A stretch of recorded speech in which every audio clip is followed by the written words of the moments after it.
What, you got a Twitch?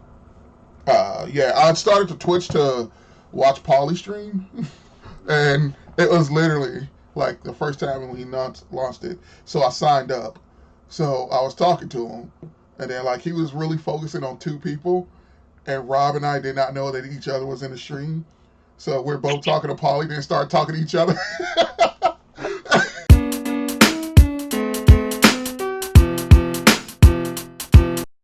What's up, guys? This is Courtney, one half of the Brothers Deconstruction. As always, the Bruce, the older, other half of the Brothers Deconstruction, back with another simultaneous video. Yep, this is another idea of Bruce's, just like our joint Wonder Woman 1984 review. This is I can't remember if it was during or after that video. Bruce posed the idea that we do another joint video where we present our fixes for Wonder Woman 1984. I agreed. It took a while to write some stuff up, and actually, really the big thing was that I knew that this was going to take some effort on my part because I didn't want to go with the simple, like, oh, we're just going to fix like this one small thing or actually change this one small thing, because there are a lot of issues with the film. So just to go ahead and kind of run down into my fixes for it. One of the biggest things with this movie, I mean, it's no secret that we don't like the movie, Yeah. right? So there were a lot of things, and I had to, this forced me to give more effort when it came to trying to, decide what I was going to change, looking up stuff here and there. So it actually took quite a bit of time. I thought I was going to be able to knock this out in like a day or two, but I started looking some stuff up, and I was like, "Ooh, this might be a minute." But this movie shouldn't be another period piece set in 1984. Mainly because this retcons pre-established information that Diana left humanity after World War One. It was gone for 100 years until Batman v Superman. Mm-hmm. Also, her destroying cameras at the mall to remove evidence of her existence and identity doesn't work either, especially in regards to nobody really knowing about her existence for another 33 years. That's not how cameras work. Just because you destroy them, the footage isn't stored inside the camera. I'm pretty sure in 1984 they had CCTV And footage. all that shit, if I recall correctly, was stored on good old VHS tape. It's so close. It's so close. But there's also that plot hole of this being, of the things in this movie being a pretty big event, global event and incident that nobody seems to remember in movies set after this film. But let's go down the line with some of my issues. So, as I was saying, there was a very big opportunity to make the biggest fix of all for this movie, and that was to simply not make it. I didn't want to go that easy route. I know there's a joke. I know the fix for this movie, not make it. That's a very low-hanging fruit. I don't always take the easy route. But there was also another fix of not setting it in 1984, but I gave myself the extra challenge to keep it set in 1984. Not trying to do a complete fix, because then that would have called in for me adding a whole lot more smaller details, making my portion of this video way longer than what I intended it to be. So originally I had 3 big changes, but then I realized it was going to be more than 3 that I can actually name off. So the number 1 is remove the obstacle course intro.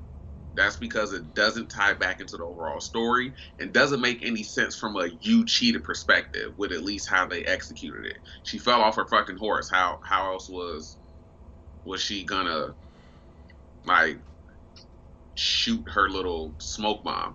I don't understand. Number 2, shave the movie down by 30 minutes. This cuts the runtime to 2 hours and 1 minute. and removes a lot of bloat in the movie. Number 3, we are removing Steve Trevor entirely. Number 4 and 5 kind of work hand in hand. Number 4, we're going to change the mechanics of the Dreamstone. And then number 5, we're going to change what Max wishes for and how he uses his power. Now, replacing the obstacle course intro with a cold open is my idea. Mm-hmm. So we're going to be adapting Cheetah's DC Rebirth backstory. Barbara is still an archaeologist, but she has a big interest in mythology and legend. Now, we can have a scene of her daydreaming while traveling to a dig and hear voiceovers, or use a flashback if necessary to hear her father telling her that that interest in mythology and archaeology is childish. Now, the last shot before the title card, as this is a cold open, is of her at the dig. It's just a random archaeological dig. It's not for anything specific. But the last shot is of her at a dig discovering proof of the Amazons, which was a myth until just now. Now, there's no real easy way that I can think of to rework the mall scene to include Barbara so we could see reason for her to want to wish to be like Diana and not have her immediately recognize Diana when she came across her at work. So I'm going to place Barbara as a bystander at the mall from a distance. That gives another angle to shoot the action scene.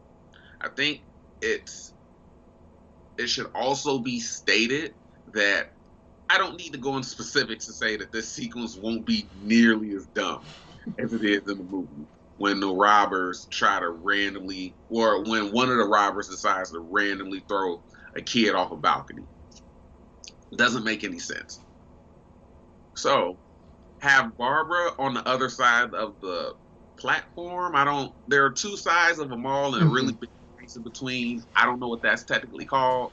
So, I'm going to just say on the other side of the platform because you got to cross the walkway to get there. But you have Barbara on the other side of the walkway. So, she can't get a good enough look at Diana's face, but she can still see her serving out knuckle sandwiches, right? Pair this with Diana saving Barbara later on in the park, which we're still going to keep, and we can kind of infer that Barb might start to link Diana and Wonder Woman together. Now, I'd even go as far as to do something cheesy and have Barbara give her the name of Wonder Woman, because I can't remember off the top of my head if anybody's actually called her that in any of the previous films. Now, it'll be something corny along the lines of she was such a wonder. You know, the typical cliche way to use wonder when referring to somebody. I'd even be okay with that. Now, we're also going to keep the jewelry store being a front for black market artifacts as well. Now, I think the flashback to her dad disparaging her and not being supportive when she was a child is enough to present Barbara as having those insecurities about being confident in herself. We don't have to make her super quirky or awkwardly aggressive to try and make friends. Now, we keep the FBI bringing the artifacts to the Smithsonian with Barb and Diana talking about the stone. But since we're removing Steve Trevor, Diana doesn't make a wish on it. After Diana saves Barb at the park, a little bit later on, Barb continues to go back to the office, looking over her papers, touches the stone, and wishes to be like Wonder Woman. Now, here we can immediately introduce Max the next day. Same stuff as in the movie. He gets a glimpse of the stone in Barb's office, and we know he's up to something. Now, after that, he goes back to the rundown offices of his building where he's confronted by that investor. The investor still calls him a loser, and his son still sees it, but this time he tells his son something along the lines of, "I'm not a loser. I grew up poor, wanting love, happiness, and basic things from my own abusive father, as he never cared for my mother or me. I'm going to show him I can't remember the guy's name, very soon that I'm far from a loser. You're going to have the best dad who can give you whatever you want. That doesn't sound like a loser to me. Dialogue is a little whatever, but a gist of what the small monologue that he would say to his son. Now, this gives us backstory and motivation early on, as well as ironically projects his own insecurities and struggles onto the son that he's ignoring. His son just wants to spend time with him. It doesn't care about any of that other shit. Now, cutting Steve out of the movie and shaving it down by 30 minutes forces the exposition to be tighter. It also cuts out the weird, morally wrong choices that Diana makes, because that's not supposed to be her. She's supposed to be better than us. I don't know why they made this decision. It also cuts out a lot of stupid, illogical shit in the movie. Now, we already know the motivations, backstories of our two villains. We can briefly touch on the Dreamstone bouncing around the Earth and still possibly being the Roman.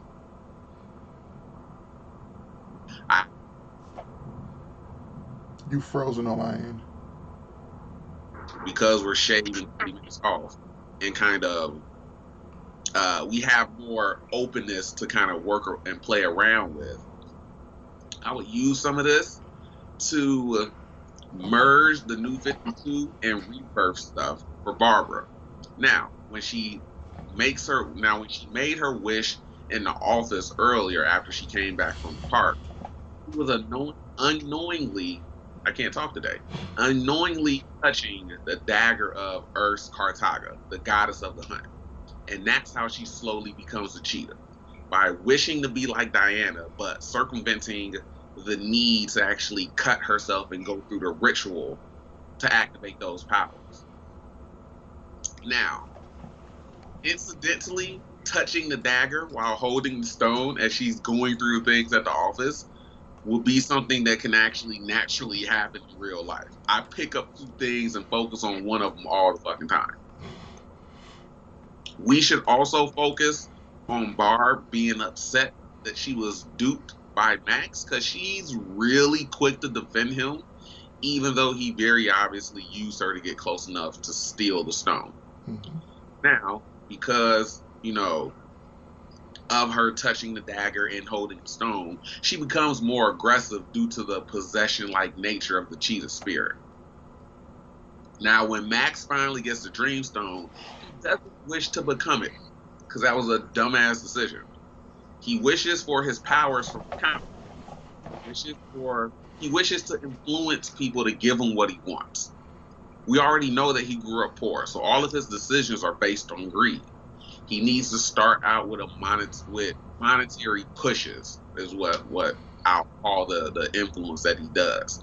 Like pushing the investor that called him a con man and a loser to give up his business to him.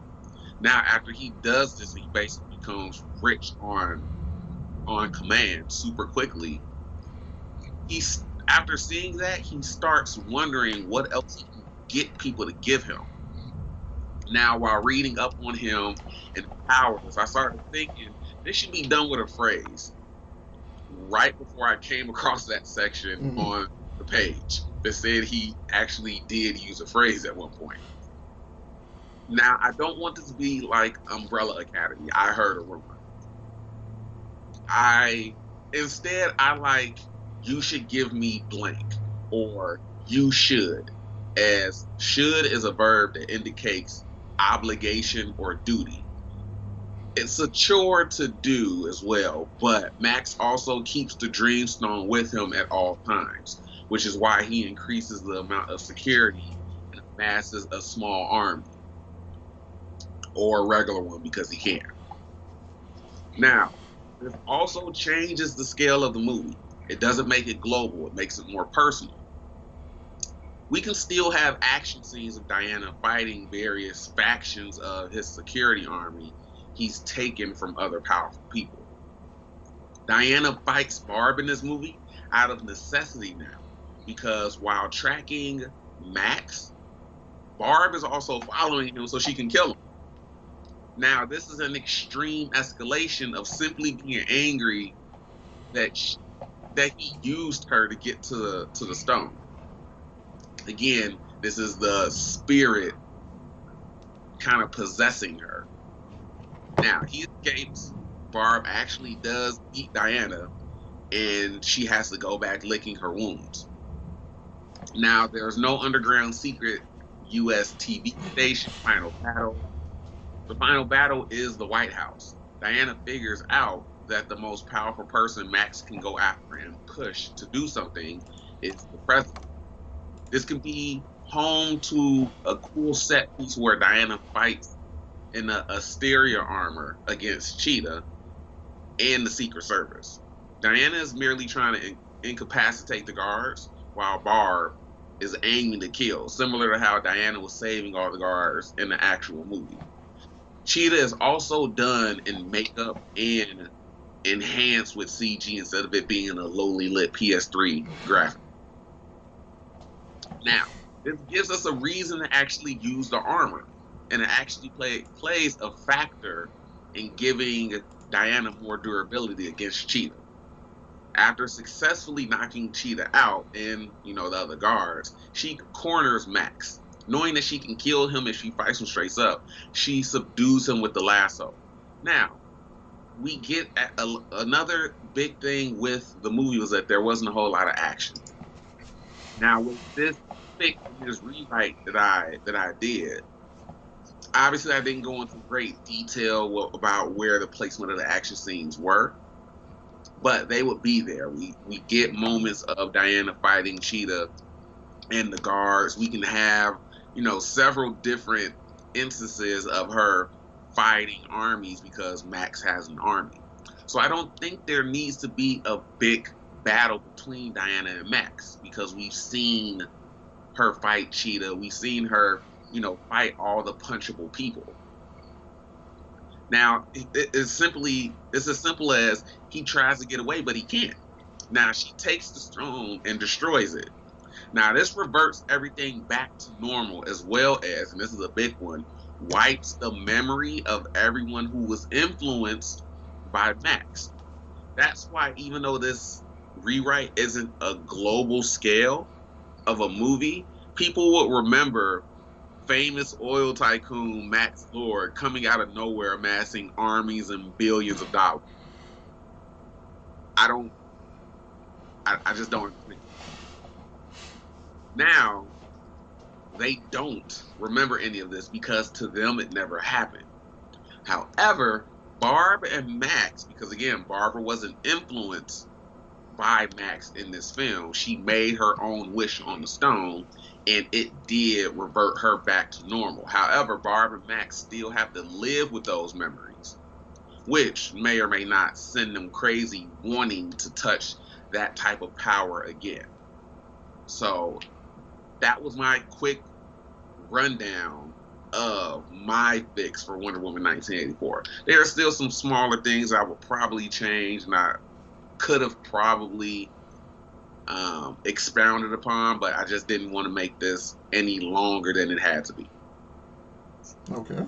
Well, I like those changes. Because I also had the same idea of not having it globally and keeping it kind of personalized. So my change is I don't write anything down. I kind of memorize every point that I like to make. I would do the same type of flashback opening, except it wouldn't be that goddamn American Gladiators course.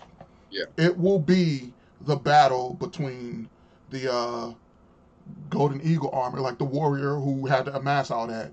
And yes, I would tie it to the plot by the army she's facing came in contact with the Dreamstone, so they wanted the power. Okay. So they're going at war with the Amazons, and this kind of ties into why the Amazons block themselves off from humanity. Yeah. It's okay, we were losing, and she had to put on the armor, and it put us over. And then I cut to opening day, the present day. So now present 1984. Yeah, 1984. So I would change the Barbara Cheetah to the Priscilla Rich Cheetah. Okay. Because she has the jealousy for Wonder Woman. Mm-hmm. And that kind of would tie in. what I would do with that is I would make her a beat cop. Mm-hmm. So when they're kidnapping, like the whole robbery thing's going down, her and her partner go in. They're there first, so they're Mm-hmm. trying to talk the guy down from dropping the little girl, and she doesn't know that he has help. One of them knock her out. Then they hear, then like you don't even show Wonder Woman at all. Right. You wake up and then it was like, oh my God, she was so wonderful. She was like, I'm not getting the praise for like I was there first. I tried to do something first. Right. That Okay. praise should be coming to me and not some at this point fictional person. Right. And I would make Maxwell Lord. I wouldn't make him the big overall baddie. Mm-hmm. Her friend, Diana's friend that she had working at the White House, I would make that Max Lord. So with what I would do with him is you don't. It's the eventual turn. You don't know that he's the villain. Mm-hmm. So Cheetah will be the main villain for me because Okay. you're following her and everything and Diana. But you don't know that So Max. the only question that I have Mhm. is, would you name the friend at the White House Maxwell Lord? Yes, like Okay. comic book fans, you're going to know.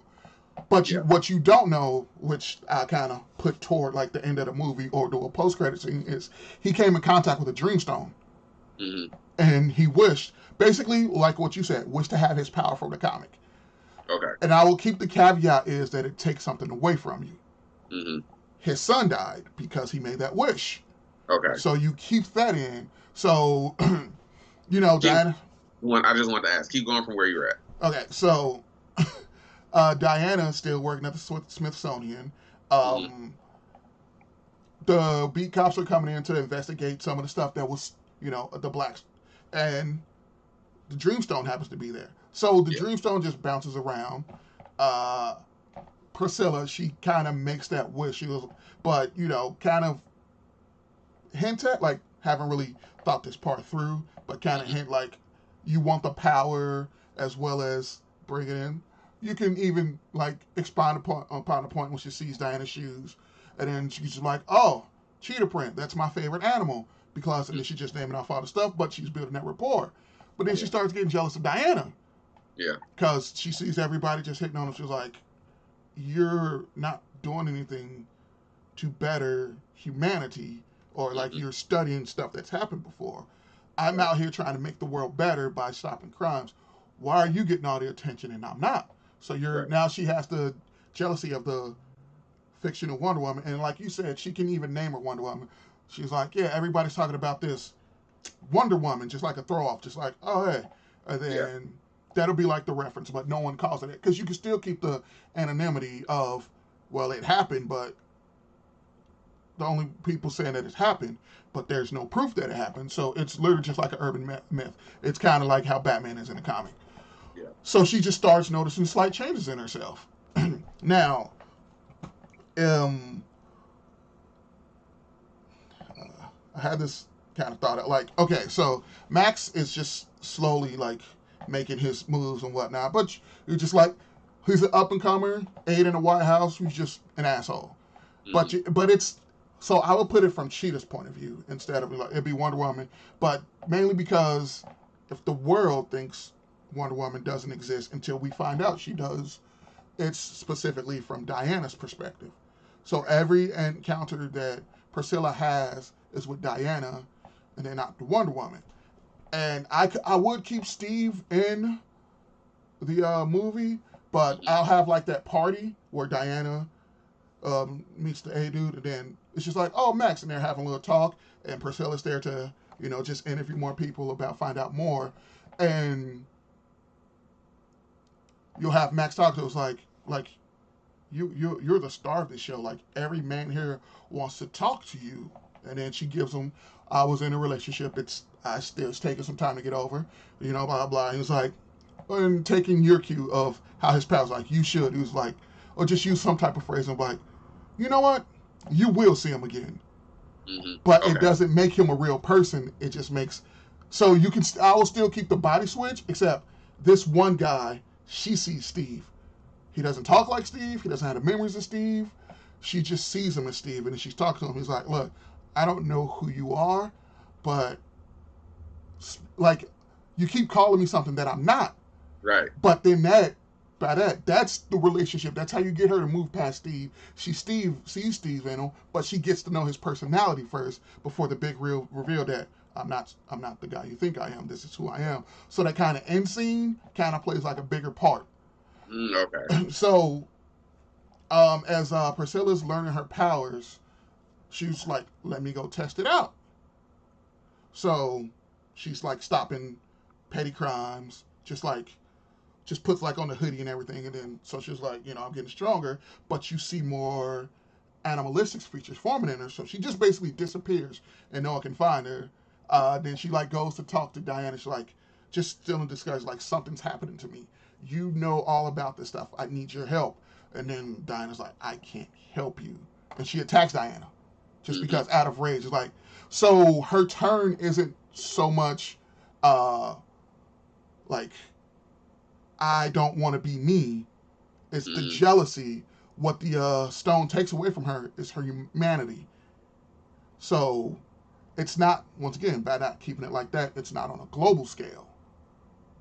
So as it's progressing, she continues to start attacking Diana. Then she puts the pieces together and is like, I stopped, right? Yeah. Yeah. It happened to me during yours. Like yours was like for like 5 seconds. Okay. So, but all right, what was I saying? So she attacks Diana and then she runs off. And then she's like coming back to apologize. Notice there's no report. Diana's barely hurt. So she kind of puts the pieces together, finds out that she was at the mall, and she's like, this is the woman everyone's talking about. So Diana's walking home. Priscilla attacks out of nowhere. This big fight, and then she's like, I knew it was you. Like, have a pretty big, like, destroying some shit, like, say they're in a park where a dude hits on Barbara. They're just there in that empty park. The park is leveled, just destroyed. So you have Priscilla run off, and then the police are investigating what went down. So you kind of notice that Priscilla, with each encounter, is stronger than Diana. Hence why she would need the armor. Right. So she was like, look, we can't, like, because once again, you're keeping it personal, have the jealousy aspect. It was like, look, we can't fight where people can get hurt. Meet me here. So she goes and talks to fake Steve, like, look, because you're showing their relationship build up. She's like, I got to go do something. Like, I know you're not him, but you're the closest that I have to him right now. I have to confide in you. I have to go do something. If I don't come back, I'm sorry, but if I do, we need to talk. So basically, she just will always see him as Steve because it's what Max told her.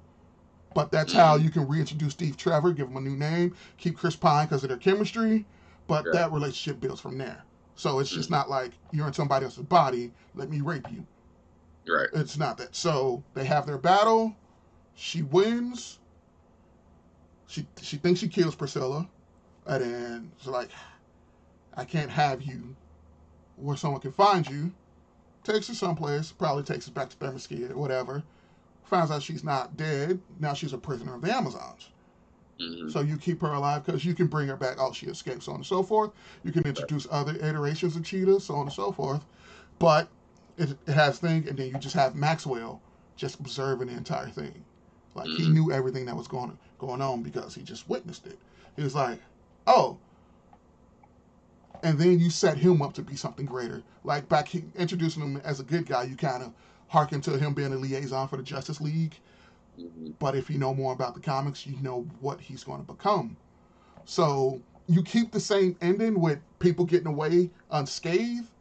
Yeah. But you don't have that, like, global catastrophe. Like, how these people just out in the street, nobody's arrested for all this damage they've done.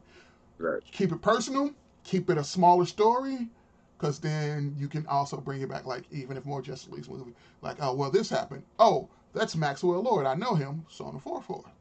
Yeah. Except he'll be just like an older gentleman now. But you can have him with, it's the 80s. You have him rising up through the political ranks. And then the evil. And then that's just what I would change.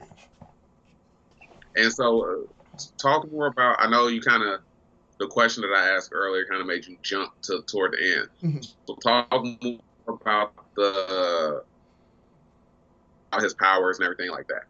How that factors into what you're saying in the story. So we Okay. find out, toward the end. So when in the end you find out that the reason she sees Steve Trevor is because he got the manipulation. You harken it back like, oh, Max was researching that stone. He went looking for that. He was like under the guise of, hey, I'm an aide doing this. The reason he got into that field was he was researching stone. Because I was like, okay, it's the 80s. You can have him. My original thought was you can have him use that to amass his wealth as like the oil tycoon or the Wall Street type of thing. Because if you wanted to tie it to the 80s, but that's one of the things with it being set in the 80s. They didn't really lean heavily into it outside of the colors and everything.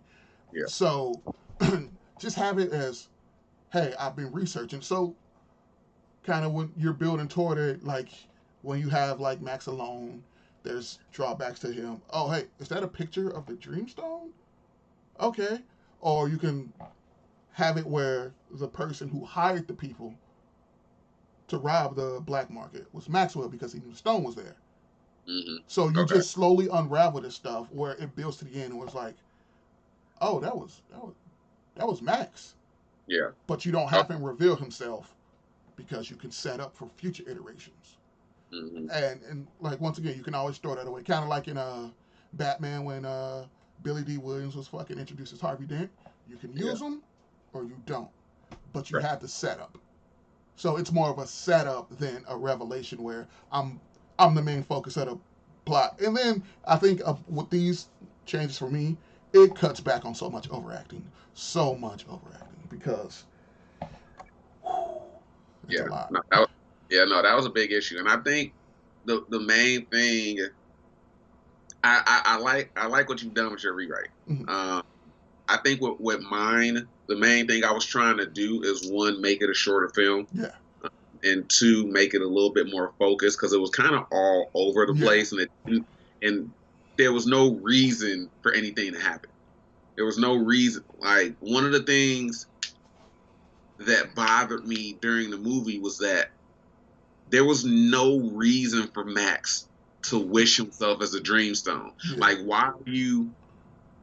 I get it. It's the monkey's paw type of thing, but what are you doing this for? You're literally just giving out wishes for what? You can take. What are you? Now if he was trying to be all like some omnipotent, character or something like that, I would have been like, okay, well, he's clearly trying to do, I want to be immortal, something like that. Mm-hmm. That would have made more sense. But the fact that he was just doing it, and it was like, okay, you can't use greed as a reason for him to just want everything. Yeah. And then we say, oh, he grew up poor. What? Then why is he taking everything? I don't understand. And then I like that from your aspect. And what I was trying to do with my rewrite is make Cheetah more prominent. Yeah. By making Yeah, and I saw that. I understood that. I was thinking about making one of them take a back seat, and even early on, after researching Cheetah and the different versions and the backstories behind Barbara, I was like, oh no, I'm gonna have to cut her out, because what I came across is that I think it's from Rebirth is the backstory with the dagger and actually being possessed by Ur's Cartaga. And it was like it's an actual spirit from the dagger from an African tribe. She cut herself on it by accident and things like that. And I was like, oh shit, this is gonna be way too much shit to try to squeeze into this fucking movie. I can't do this. Yeah. And then I was like, okay, well, I want to keep Max. I don't want to make it. At first, I was working towards keeping it global, but then as I started writing it out, it just became, okay, well, you're not giving him the powers of the Dreamstone. Yeah. So it doesn't go giving out wishes left and right. So there's no, oh, well, I wish we had more nuclear weapons. And it's like, no, he's literally pushing people to give him the power that he wants. So I was like, we can still do that, but we can have Barbara be the punchy villain of the movie, Mm-hmm. because there's no point of fighting. And I was actually going to end this with, I was going to end mine with Diana breaking his neck. Me too. But I was like, there's no one from what I've written up to this point. Mm-hmm. He's so tonally different from everything that I've set up. And then it's not like, that's when I went back and I was like, okay, when she destroys the stone, it takes away his power to influence people. So there's no need to be, okay, the only conclusion here is to kill you. Mm-hmm. It takes his power away. It reverts everything back to normal. People that were influenced by him don't remember it. Yeah. So not only does it's like, a bunch of explosions now disappearing, shit like that. Not only was it that, it's also shit reverting back to normal. So yeah, the fucking investor goes back to having his business. Mm-hmm. And as far as he knows, Max Lord is still a fucking con man. So for me, it's like, okay, we revert everything, but to keep the door open, you leave them with that knowledge of those events. Because then for Barbara, yeah, the stone is destroyed. She loses her power, but then keeping her alive and letting her keep those memories forces her to realize, wait, I wish to be like Diana. And yes, she does piece together that Diana and Wonder Woman are the same person. But she's like, yeah, I wish to be more like her. But you could tell that Diana is good. She's just naturally a good person. Mm-hmm. That's something different that was taking control of me. So what the hell did I do when I made that wish? So she goes back, kind of trying to investigate, and that's when that leaves the door open for her going back, discovering the dagger, looking into the history, and then going through the ritual of, okay, we gotta. I know in the comics it was like you had to consume like human blood and some other shit, but just change it to like, you gotta cut yourself and do some real. That leaves the door open for her to go back, look into that, and do that, and keep a Max alive. That leaves the door open for maybe later down the line when, fucking mother boxes and other type of weird technology gets introduced. There might be a program like he did, like in the comics, from what I read, that he goes into that gives him his power of influence.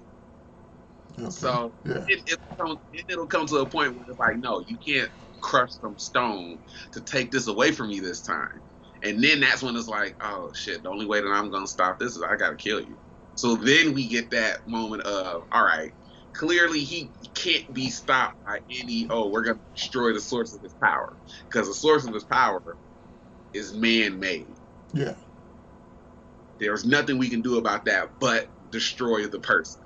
So I wanted to keep both of them, and I didn't want to like completely change the movie by like taking characters out or any crazy shit like that. So that's why I went with the rewrite, with the version that I went with, because it makes it a little bit more concise and focused, and we don't get a whole lot of, again, cutting down 30 minutes is a less bloated movie. Yeah. And with the cold opening with Barbara's backstory, I think that's enough to show what her motivations are. And then monologue, I know normally you want to show and not tell when it comes to movies, but when it comes to the monologue for Max talking to his son, that gives you enough detail of, okay, him growing up poor and being greedy is what's driving him to want to influence people to give him what he wants. I think that's enough, and then obviously you can have it like be built upon with like certain characteristics and certain things that they do in the film as well, but we don't need to be constantly bashed over the head. And then the whole Steve thing, I just didn't like the idea of body snatching a person And then there's an article too. I'll have to share it with you later. There's an article about Patty Jenkins, kind of talking about people, like the backlash about that, because I guess somebody was like, if you don't get that why Patty did this, blah blah blah, and I was like, I'll read this I later. think I saw that. I read that one. It sounds like it's gonna be some bullshit, so I'm gonna read that later. But I'm cutting that out because one, Diana needs to get over Steve. I get it. Look, there's some things that people just can't get over. I completely understand that. But they went out of their way. Instead of just having him materialize, they went out of their way to put him in another man's body without that man's consent. And then had the nerve to fucking infer, then had the nerve at the end of the movie to have those two run, because apparently that's a Hallmark movie actor, so that's why that ending was Hallmark as hell. They had the nerve to make them run into each other at the end of the movie, and then Diana smirks at him and was like, is she about to start dating this nigga now that she didn't already raped? What? No, this is not good. So, I had to take that out. Yeah. I had to say, because then it focuses her not making that wish. Again, that made Diana morally ambiguous. I don't know why I put it like that. Hope you've been doing that a lot lately. But more that puts her in that morally gray area. And Wonder Woman is not supposed to be morally gray. Which is why I went with Max influenced her to see Steve. Right, exactly. And even then, so in yours, Steve just appears, right? Or is it like, is it Chris Pine playing another dude? Chris Pine playing another guy. Okay. So you can keep the same actor that everybody else sees, but she only sees Steve because of Max's suggestion, which now she sees Steve, but she's talking to another guy. So she's building a relationship with someone who looks like Steve, but isn't Steve, because that's who she sees.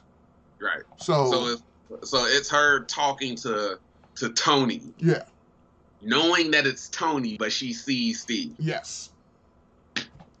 See? That's simple. That's fucking simple. Yeah.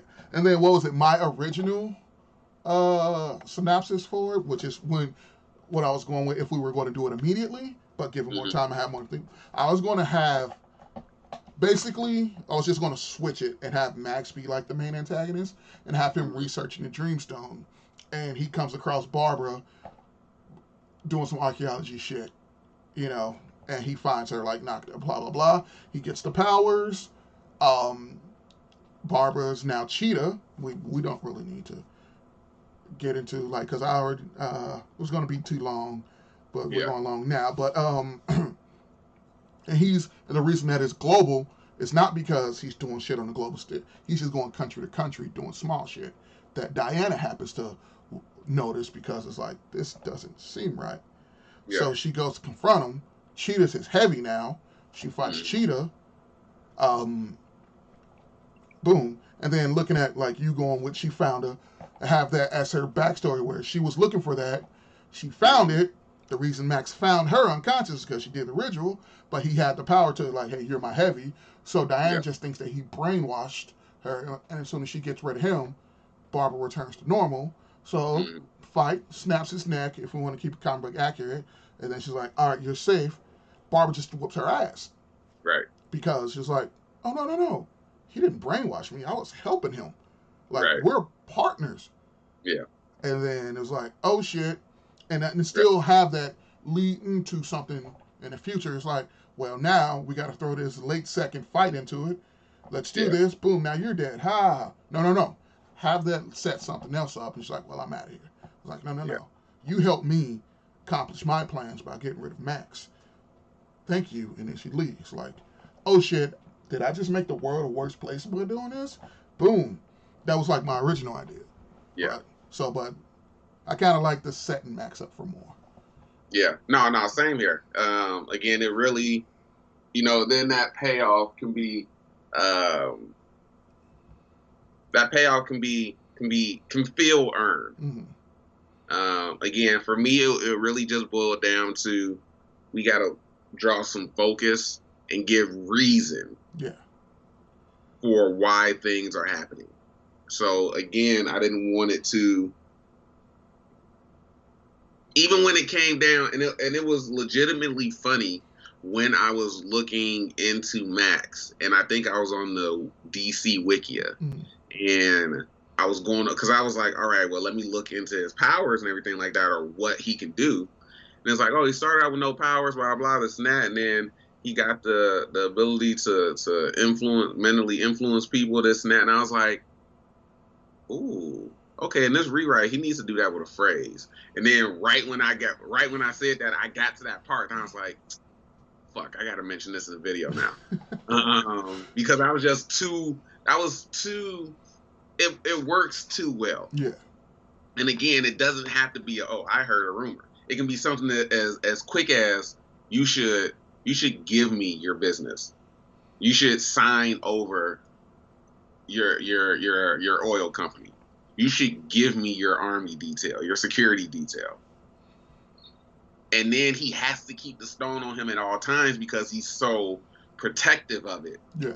That's why he essentially grows more and more paranoid, and so he keeps surrounding himself by security, which gives Diana more people to fight. So, yeah, that was our rundown for fixing Wonder Woman 1984. Yeah. I actually enjoyed talking about fixing it more than I enjoyed talking about the movie. Yeah, absolutely. At least one thing I will say about terrible comic book movies is because we've done How Would We Fix It before. I think we got a couple episodes of the podcast about it. Yeah. I really like, because I have a creative mind, you know. I can write fixes for stuff, like go back and look at our earliest How to Remedy the DC EU. It's much of the same, like how will we make it so that because which they did none of the shit. But I do like the fact that we can talk about, all right, this was what's wrong with the movie, but here's what we would do, and kind of like give us good conversation for good content. Yeah. But yeah. This is a good exercise. Yeah. More content for the channel. But with that, I think we'll be ending this video. As always, I'm theBRUCE, the older brother of Deconstruction. I'm Courtney, the other half of the brother of Deconstruction. All right, thanks for watching, people. Peace out.